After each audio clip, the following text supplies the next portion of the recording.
The AI image and video generation space is moving fast, which means new updates and models all the time, and that can leave you a bit confused as to which one is right for you, meaning you might have to take out multiple subscriptions, and unfortunately money doesn't grow on trees. However, there are now platforms that have started to integrate a number of different models into one, meaning you only have to take out one subscription, and I think one of the best platforms for this is Freepik. And so in this video I'm going to walk through the platform, show you what you get, show you some of the models, compare some of them, talk about some of the downsides of using an all-in-one subscription, go through some of the pricing. And so by the end of this video, hopefully you should have a good idea of whether this is the right solution for you. So first you want to head to the Freepik AI suite and then just click this little sidebar here, and this will give you all of the tools that are available to you. And firstly, we're going to look at the AI image generators. If we then click on mode, this will then show that we have access to Mystic, which is Freepik's own model, Ideogram, Google Imagen 3 and Flux. Personally, after testing these and using them, I really like Mystic, seems to excel at lots of things. Ideogram is great for text. Google Imagen 3 seems to produce pretty consistent results when it comes to realism. And Flux also was good at realism, but I don't think Flux is as good anymore. And so I would actually recommend going with either Mystic or Google Imagen 3, but we are going to go through some of the images that I've generated for all of them. To get started, you essentially just pick the model that you want to use, put in your prompt here, and then essentially just click generate. Different models will also give you access to different features down here. So if we go on style, we'll be able to select one of these and it will convert our prompt into an image in that style. You've also got composition reference, where basically it will take the structure of your image and basically hold that structure and reapply it based off your prompt. The only thing is that different models have access to basically different effects. So if I were to click on style, what you'll find is Mystic, which is obviously Freepik's own model, has access to most of the features. Ideogram and Google Imagen 3 don't. And Flux also can access most of these as well. And the one thing that I really like about Freepik is that you can generate images through different models really quickly. So as you can see, I can just click Mystic, I can then go Ideogram, I can then go on Google Imagen 3, and then I can also choose one of the Flux models, and these will generate pretty quickly. Flux is really quick, Imagen 3 is quick, and to be honest, image generation is just so fast these days. Like when a model says it's quick, it's the sake of like generating it in 2 or 3 seconds versus like 10 to 15 seconds. And so just looking at some of the generations that I have put on the board here, we have obviously got Imagen, Ideogram, Mystic and Flux. What you'll find with a lot of image generation models is they still kind of have this waxy look. You see with the Ideogram one here, it doesn't quite look real. My favorite ones from these are definitely probably Mystic. That to me looks pretty real. Imagen looks pretty good as well. Flux, still a bit of waxiness. And then I also done a closer portrait version as well, and you'll see Ideogram not too great at this, Flux not so great as well, and I think Mystic and Imagen came out the best here. But what you'll find again is different models are good at different things, and it all depends on your use case. And based on me showing you how quick it is to kind of generate the images, it's worth just trying all of them at first and just seeing which one is giving the best results for the prompts that or image that you want, and then just doubling down on that model to try and fine tune it and get it to what you want. When it comes to text, as I said, Ideogram I found is to be the best. If we look Imagen 3, kind of it's got the I put a prompt that said make something wild, like in quotation marks. Imagen not too great. Mystic, yes, not too bad, but the font isn't the font that I asked for. And then Flux has missed out the final word altogether. Ideogram pretty much nailed that. And then I put in a more complex prompt with more text.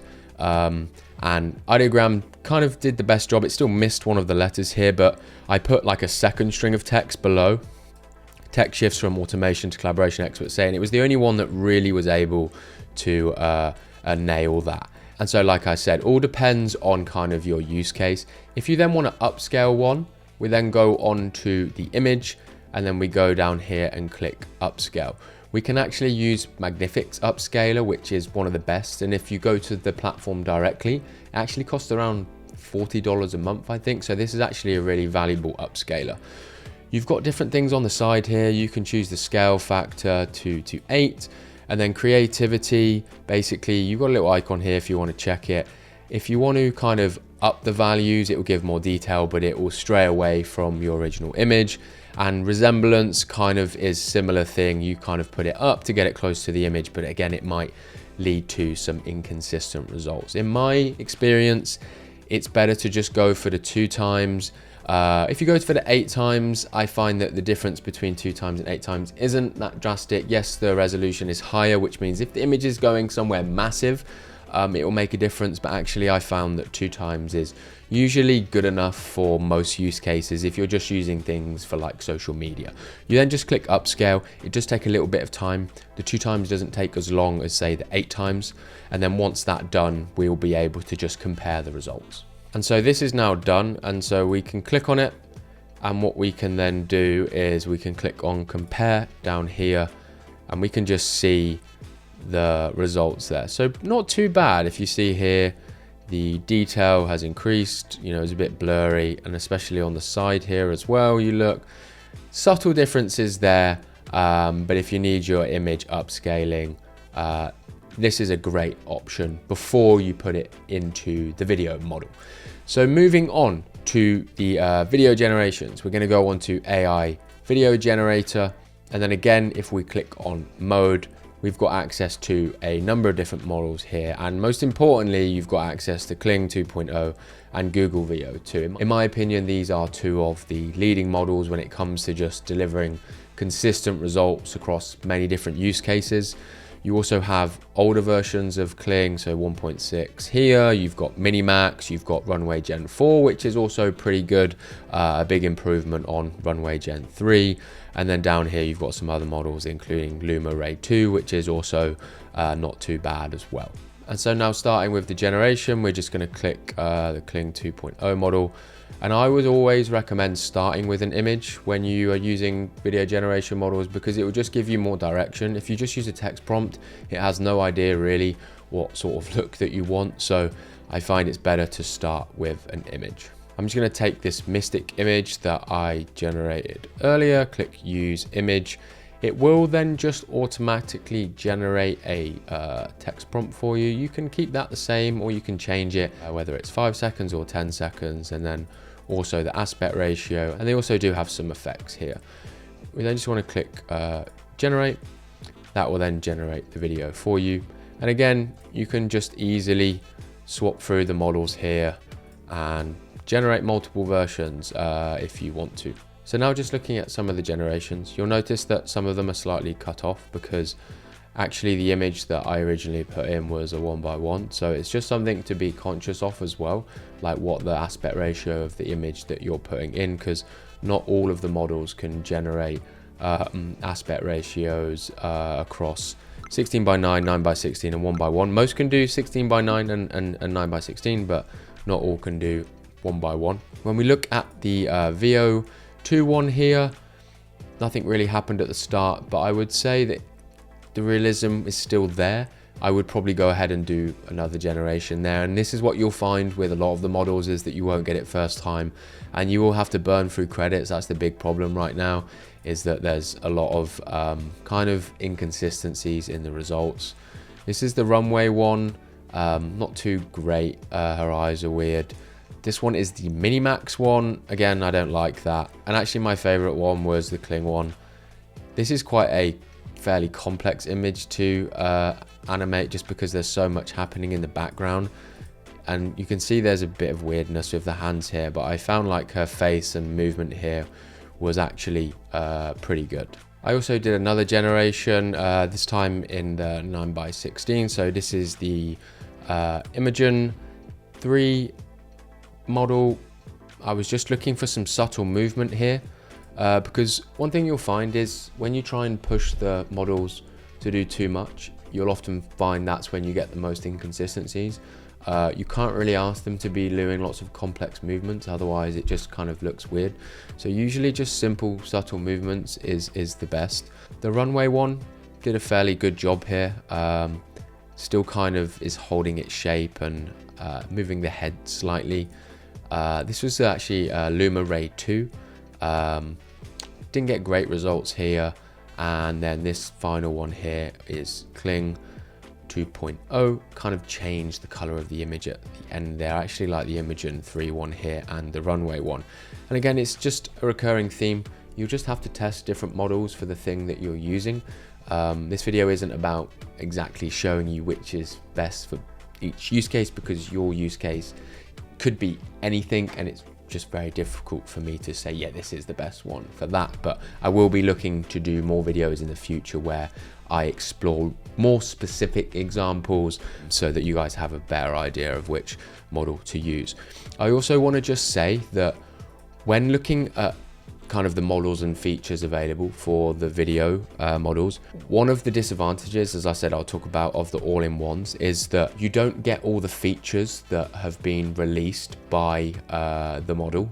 For example, Runway, you can only get access to their sort of image to video, whereas they also have Act 1, they also have references, they also have a number of different features for generating videos. We have actually here Kling 1.6 Elements, which is a feature offered by Kling, which is great, where you can basically drag and drop multiple different images to kind of better direct the video, which is a great feature. I actually think Kling 1.6 is still a really good model, even though they have got 2.0, but like I said, 2.0 you only get access to image to video. What we find is that when a model updates to the next version, it usually only comes with text to video or image to video, and it takes a little bit of time for them to actually integrate other features that they've previously released for other models.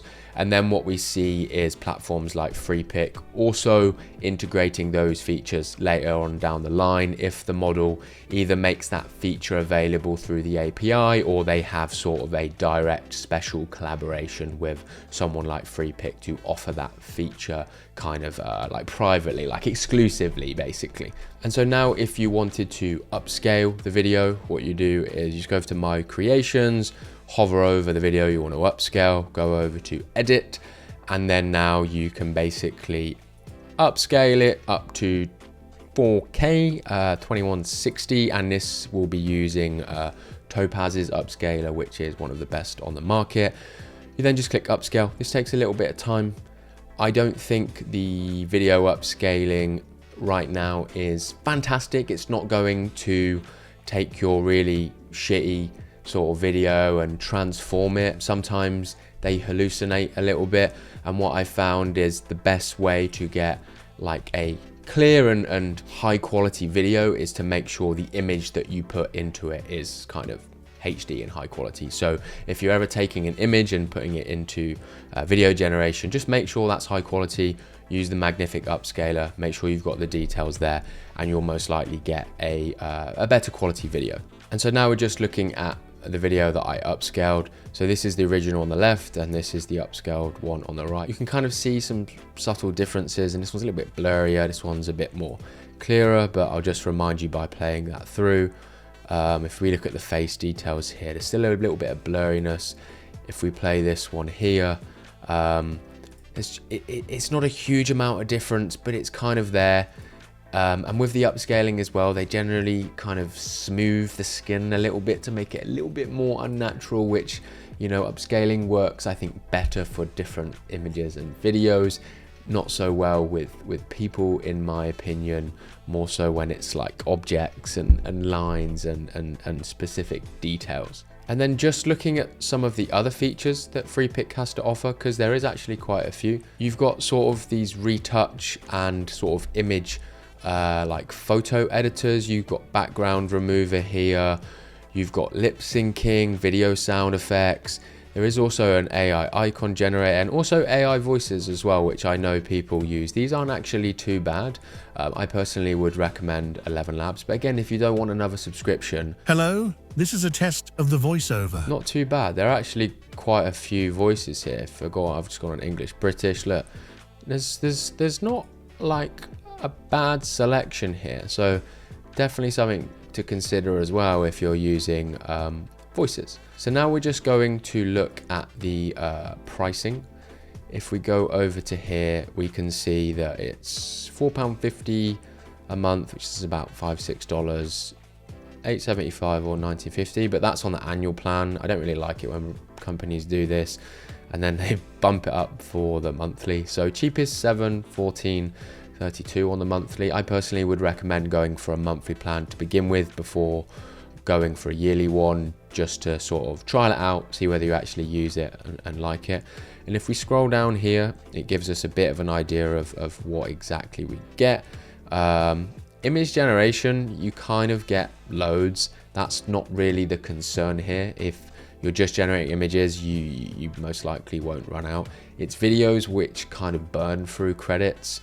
And here it's saying you get 50 videos a month on the lowest plan, 120 and then 300. The problem is that they don't tell you that different video generation models cost different amounts.